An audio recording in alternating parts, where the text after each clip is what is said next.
Assalamualaikum warahmatullahi wabarakatuh. Perkenalkan, saya Firly Aprilia Wijaya dari Fakultas Teknologi Bisnis Prodi Ilmu Komputer. Di sini saya akan mempresentasikan tentang logika dan algoritma. Yang pertama ada manfaat, logika, dan contohnya.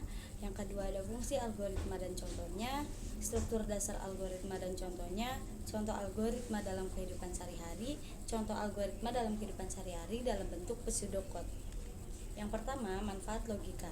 Untuk memudahkan membuat program untuk masalah tertentu, kita dapat menggunakan algoritma beberapa kali untuk memecahkan masalah lain, membantu memecahkan masalah secara logis dan sistematis, untuk meminimalkan penulisan program yang berulang.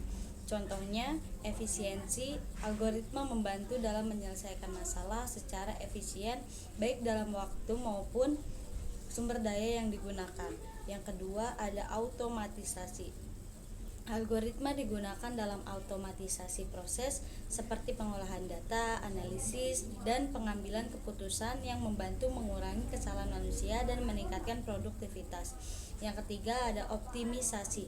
Algoritma digunakan untuk mengoptimalkan berbagai aspek seperti rute perjalanan, alokasi sumber daya, dan penjadwalan tugas untuk mencapai hasil dan mempertimbangkan berbagai kendala dan preferensi. Yang kedua ada fungsi algoritma. Fungsi algoritma adalah membantu memecahkan masalah tertentu dengan cara yang logis dan sistematis. Algoritma dapat digunakan lebih dari satu kali untuk menyelesaikan masalah yang sama. Nah, ini adalah contoh fungsi algoritma. Selanjutnya ada struktur dasar algoritma. Algoritma memiliki struktur dasar yaitu sequence, selection, dan repetition. Sequence atau urutan adalah struktur yang mengandung runtutan langkah-langkah algoritma dari awal hingga akhir secara berurutan. Selection adalah proses seleksi atau pemilihan solusi masalah yang paling tepat, sedangkan repetition atau pengulangan struktur algoritma yang memungkinkan suatu fungsi untuk diulang atau digunakan berulang kali hingga didapat kondisi atau solusi yang diinginkan. Ini adalah contoh dari struktur algoritma. Di sini sudah ada sequence, selection, dan repetition.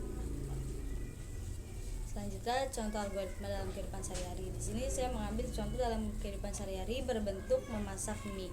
Yaitu yang pertama buka kemasan mie instan, rebus air di panci, masukkan mie instan, aduk hingga mengembang dan matang, masukkan ke dalam piring atau mangkuk, tuangkan bumbu, aduk hingga rata dan selesai.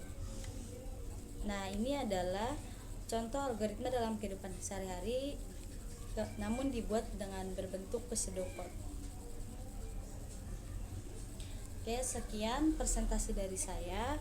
Kurang lebihnya mohon maaf. Wassalamualaikum warahmatullahi wabarakatuh.